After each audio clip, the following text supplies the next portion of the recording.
It is often, and to an extent correctly, claimed by the contemporary right that nationalism is one of the most inherent elements to right-wing anti-Enlightenment philosophy. In a sense, it is correct, and in a sense, it is incorrect.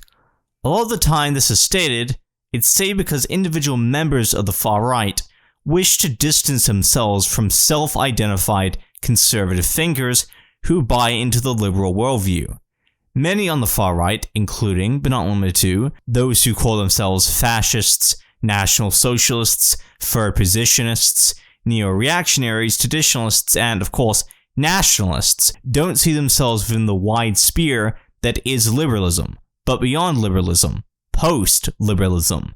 In their minds, their core beliefs are a direct rejection of liberal values, considering liberalism to be the right's true nemesis. While the right do, time to time, acknowledge that left anti-liberalism is also an historical and present phenomenon, that most true leftist ideologies are in direct contrast to liberalism, it is also acknowledged, including by leftists such as myself, that right-wing politics don't seek to modify and better what liberalism became known for. For instance, anarchists hold the position that all rulers are unjust in their rule and that power dynamics should be equal, that no person should govern another, and that all should live without the burden that is authority. While liberalism likes to talk about liberty and talk about the problems with extreme authoritarianism, ultimately it celebrates state power, at least to the degree that individuals have to succumb to electoral dictatorship. Liberalism doesn't actually believe in self-governance or self-ownership, but rather merely the limitation of paternalism and autocratic practices. What many on the far right claim, when examining this, is that genuine leftism is like a non-cursed variant of liberalism, that it is, in a sense, liberalism only without the contradictions inherent to Western liberalism. Liberalism on its own, within its inherent doctrines and principles, claims to be against autocracy explicitly, but against anarchy only in whispers.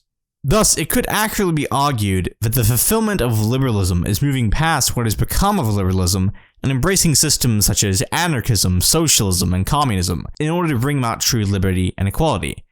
The far right, on the other hand, would claim that their ideological positions are actually in direct opposition to liberalism, that they're the furthest thing from liberalism there could possibly be.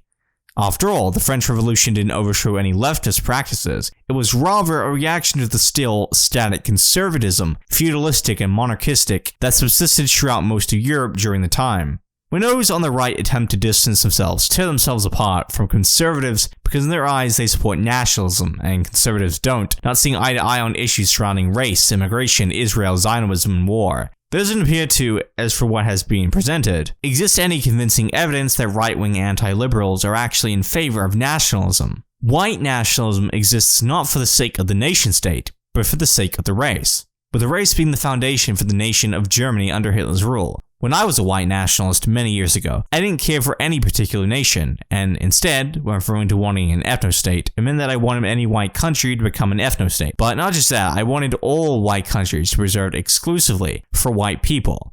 In fact, I would disagree with the sentiment that I supposedly held any particular admiration for the United States or any nation, since that would imply I only wanted one country to be all white, as opposed to all white ones. It's also sort of ironic, ethno-nationalism, when one considers that if a country is racially diverse, advocating for it to be made an ethno-state by state-enforced racial homogeny goes against the current status of the nation, and is thus anti-nationalistic, at least to a degree. The state has consciously permitted every race of people to stay within its borders, and to argue against this establishment, which is a fact, hence why any argumentation exists in the first place. You can't have ethno-nationalism without the absence of an ethno-state. It is to argue against the principles and values of a nation. The United States, Canada, New Zealand, Australia, Ireland, the Netherlands, Iceland, Germany, Switzerland, Portugal, Greece. These are all liberal nations. These countries have embraced representative democracy, have allowed for racial and ethnic diversity, have accepted multiculturalism to one extent or another, and some of them even imprison an individual for questioning the supposed validity of the Holocaust hoax. For someone to claim that she or he is a Greek nationalist, it is to claim that one accepts and agrees with, or wants to further, the liberal internationalist politics of the Greek state to continue its current state. One may say they want to place their nation above all others, but to do this with an anti-liberal mindset, it is to contradict oneself. Fundamentally, what one loves is not their nation, not even how their nation has been for hundreds of years, but rather what they want their nation to be. But of course, this can't be nationalism, since one even acknowledges that their nation is in a poor state. They can't love something which isn't worthy of love. A nation is not worthy of appreciation if it doesn't live up to one's expectations, and seeks to free itself from the burdens of liberalism, that which liberalism has created. The reason people gravitate to ethno-nationalism, as it exists separately from nationalism, is that it relates to race and ethnicity, not any specific country. One's race exists in every country, but the same can't be said about one's country existing in, well, every country. See, there's something clearly not universal about nationalism, since nationalism is inherently particularistic, while race, on the other hand, has a much broader appeal. Someone could claim to devote themselves to a nation, not their own, to an extreme extent. But unless that nation exists in their perfect image without any flaws, the devotion relies more upon ought as opposed to is.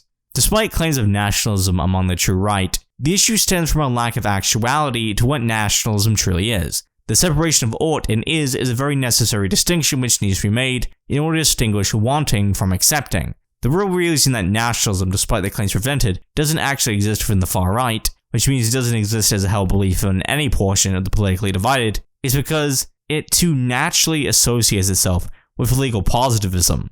What should be is not what is. What is not what should be. Things are the way they are, but they don't have to be this way. It makes sense that change occurs because endless injustices are present and ongoing as a result of liberalism's grasp on humanity. It's because of this, people are rejecting the fallacy of is over ought, that nationalism exists in name only among everyone. Additionally, nationalism would be counterproductive to whichever cause someone was campaigning that involved a decrease in immigration, a stop to miscegenation, and the exclusion of unwanted groups from national life. I would say very firmly that I was never a nationalist, not even for a second. I was a white nationalist, which is an entirely different thing and is, in some ways, opposed to nationalism.